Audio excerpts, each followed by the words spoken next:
कक्षा 10 रसायन विज्ञान आपको बताया गया था इसके पहले रासायनिक अभिक्रियाएं, अनुत्क्रमणीय अभिक्रियाएं, प्रतिस्थापन अभिक्रियाएं, उत्क्रमणीय अभिक्रियाएं, अपघटन अभिक्रियाएं, वियोजन अभिक्रियाएं, सभी के बारे में बताया जा चुका है। अब उसके आगे आती है उभय अपघटन अभिक्रिया।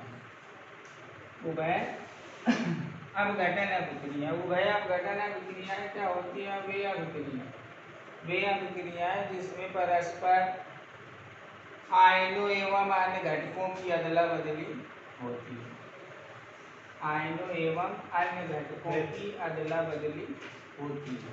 इसका मतलब क्या हुआ? जैसे कोई यौगिक है तो यौगिक में आयन होंगे, तो आयनों की अदला बदली हो जाती है, या फिर आयनों के स्थान पर घटकों कह सकते हैं कि घटकों की अदला बदली हो जाती है। वैसी अभिक्रिया उभय अपघटन अभिक्रियाएं कहलाती हैं। जैसे मान लेते हैं, उदाहरण है Ag अणु, ये सिल्वर नाइट्रेट होता है और इसकी क्रिया सोडियम क्लोराइड से करते हैं तो बनता है सिल्वर क्लोराइड बन जाएगा और सोडियम नाइट्रेट बन जाएगा।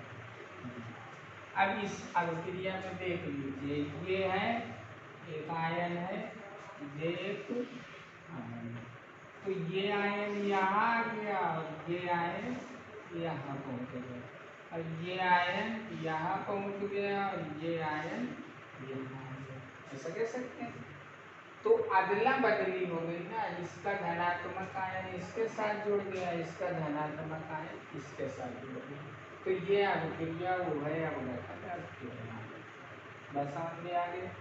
जैसे एक दूसरा उदाहरण ले लेते हैं, एसिटिक अम्ल होता है, उसकी NaOH से क्रिया करा दें, CH3COOH प्लस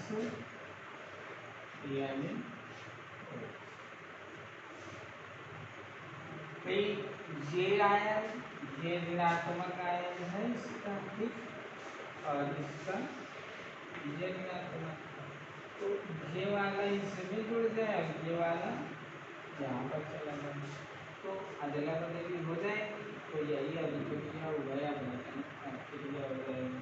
मतलब बनेगा क्या? CH3COOH Na बन जाएगा और H2O। तो ये अभिक्रिया भी उभय अपघटन अभिक्रिया।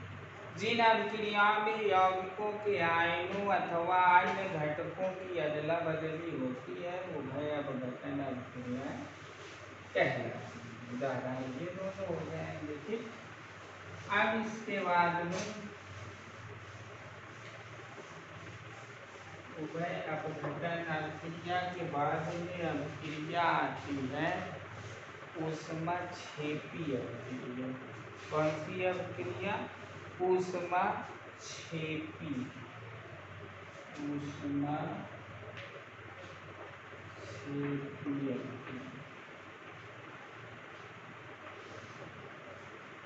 ऊष्माक्षेपी अभिक्रियाएं क्या होती है? ऐसी अभिक्रियाएं जिनमें ऊष्मा निर्मुक्त होती है। ऐसी अभिक्रियाएं जिनमें ऊष्मा निर्मुक्त होती है, ऊष्माक्षेपी अभिक्रियाएं कहलाती हैं। ऐसी अभिक्रियाएं जिनमें ऊष्मा निर्मुक्त होती है, मीन्स निकलती है, तो वह अभिक्रिया ऊष्माक्षेपी अभिक्रिया होती है। जैसे कार्बन को जलाया जाए, तो कार्बन डाइऑक्साइड बनता है और 94 किलो कैलोरी ऊष्मा निकलती है। तो कार्बन को वायु के साथ अभिकृत कराएं तो कार्बन डाइऑक्साइड बन जाएगा और 94 किलो कैलोरी क्या बन जाएगी?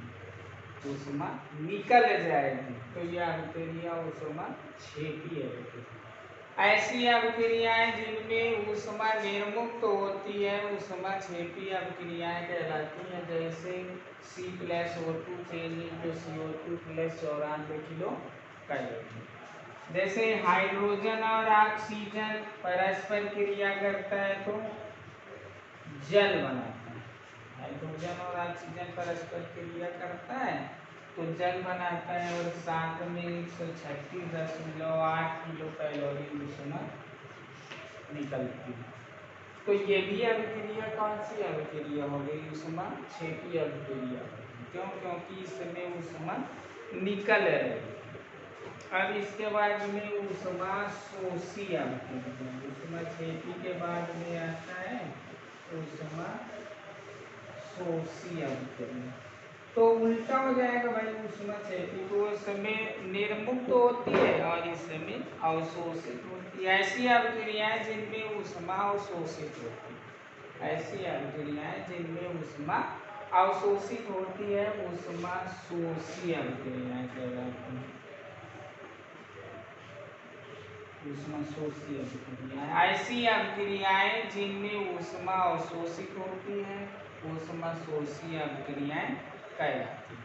जैसे जैसे नाइट्रोजन और ऑक्सीजन परस्पर क्रिया करते हैं, ठीक है, तो नाइट्रिक ऑक्साइड बनता है। तो इस अभिक्रिया को होने के लिए, इस अभिक्रिया को होने के लिए 42 किलो कैलोरी ऊष्मा देनी पड़ती है। Kilo calorie. तो ये अभिक्रिया क्या हो गई? ऊष्मा शोषी, क्योंकि इस अभिक्रिया को होने के लिए 42 किलो कैलोरी ऊष्मा की आवश्यकता होती है। तो यही तो परिभाषा बताई गई कि वे अभिक्रियाएं जिनमें ऊष्मा अवशोषित होती है ऊष्मा शोषी अभिक्रियाएं कहलाती है। तो इसमें 42 किलो कैलोरी जो ऊष्मा है वो अवशोषित हो रही है, इसलिए ये अभिक्रिया ऊष्मा शोषी है। ठीक। अब इसके बाद में आता है ऑक्सीकरण अभिक्रिया।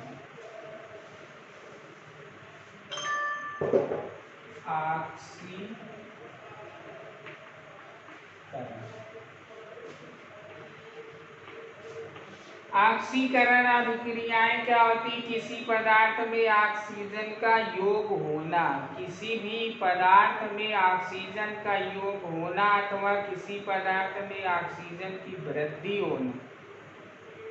योग होना अर्थात किसी पदार्थ में ऑक्सीजन की वृद्धि होना ऑक्सीकरण या उपचयन। ऑक्सीकरण को उपचयन भी बोलते हैं।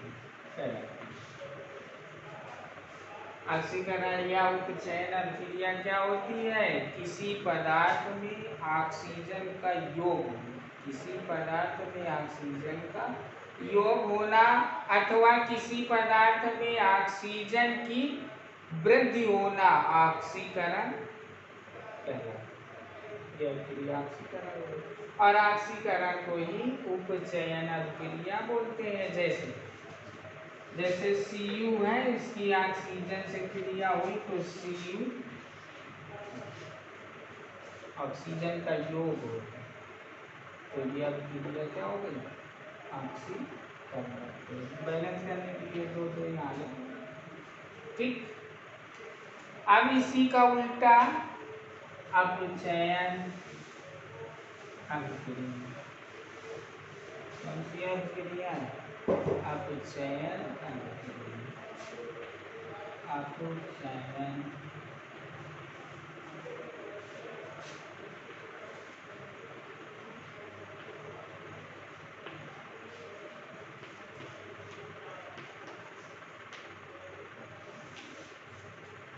अपचयन अभिक्रियाएं क्या होती है? किसी पदार्थ में हाइड्रोजन का योग होना या किसी पदार्थ में हाइड्रोजन का योग हो। किसी अभिक्रिया में किसी पदार्थ में, किसी अभिक्रिया में किसी पदार्थ में ऑक्सीजन हाइड्रोजन का योग होना और ऑक्सीजन में कमी होना। हाइड्रोजन का योग होगा और ऑक्सीजन परमाणुओं की संख्या में कमी होगी, तो वो अभिक्रिया अपचयन अभिक्रिया। किसी पदार्थ में हाइड्रोजन का योग होना या ऑक्सीजन में कमी आना अपचयन कहलाता है। और इस अभिक्रिया को अभिक्रिया कहते हैं। ठीक है, जैसे अब भाई इसमें क्या होता है, CuO इसकी हाइड्रोजन से क्रिया करा दी, तो हाइड्रोजन का योग हो गया इस समय।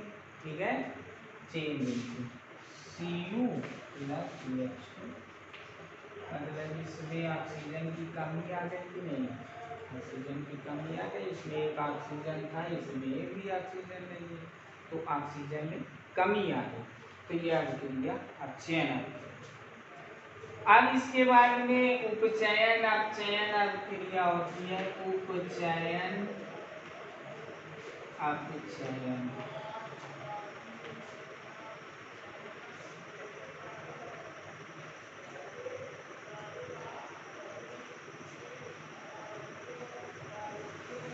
उपचयन अपचयन अभिक्रिया को सामूहिक रूप से रेडॉक्स अभिक्रिया,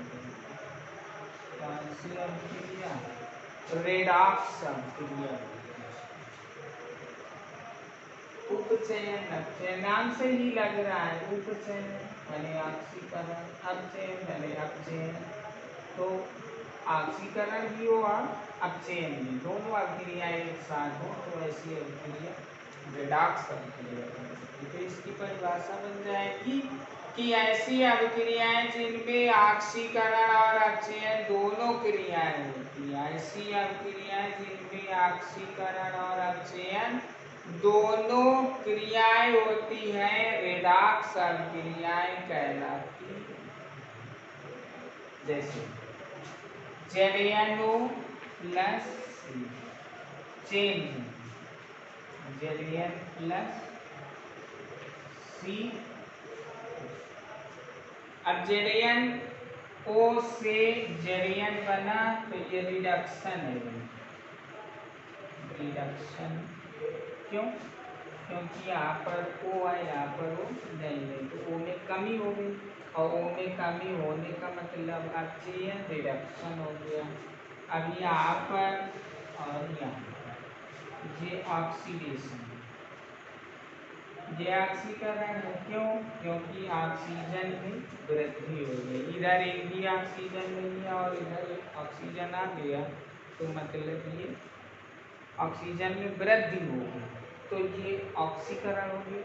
अब इस अभिक्रिया में ऑक्सीकरण और रिडक्शन दोनों हो रहा है, तो ऐसी अभिक्रिया जिनमें ऑक्सीकरण और अपचयन दोनों होता है तो अभिक्रिया रेडॉक्स अभिक्रिया कहलाती है। तो ये हो गई आपकी रेडॉक्स अभिक्रिया। अब इसके बाद में आता है आप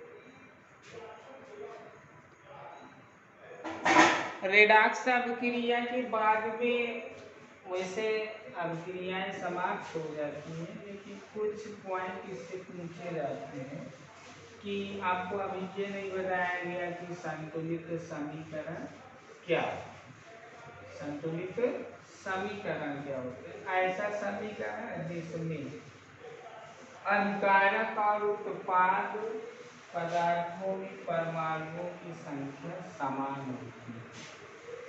अभिकारक और उत्पाद पदार्थों में परमाणुओं की संख्याएं समान होती हैं, संतुलित समीकरण कहलाते हैं। या इस प्रकार से भी कह सकते हैं कि अभिकारक में जिस तत्व के परमाणु जितने हैं उतने ही उत्पाद पदार्थों में होने चाहिए। जब दोनों ओर बराबर हैं तो उस समीकरण को संतुलित समीकरण कहते हैं। ठीक, जैसे H2 और O2 परस्पर क्रिया करके H2O बनाता है। ठीक है, तो इसको बैलेंस किया तो दो यहाँ लगा दिया, दो यहाँ लगा दिया, तो ये जो समीकरण है वो संतुलित समीकरण है। इसमें दोनों ओर परमाणुओं की संख्या बराबर है, इधर 4 हाइड्रोजन है, इधर 4 हाइड्रोजन, इधर 2 ऑक्सीजन है, इधर 2 ऑक्सीजन, तो ये बराबर हो गया, तो इसको संतुलित समीकरण कहते हैं। एक प्रश्न कभी कभी पूछ लिया जाता है कि श्वसन जो होता है वो ऊष्माक्षेपी अभिक्रिया होती है। श्वसन जो होता है वो ऊष्माक्षेपी अभिक्रिया होती है। श्वसन के दौरान अंदर लिए गए ऑक्सीजन द्वारा रक्त में भोजन विघटित होता है।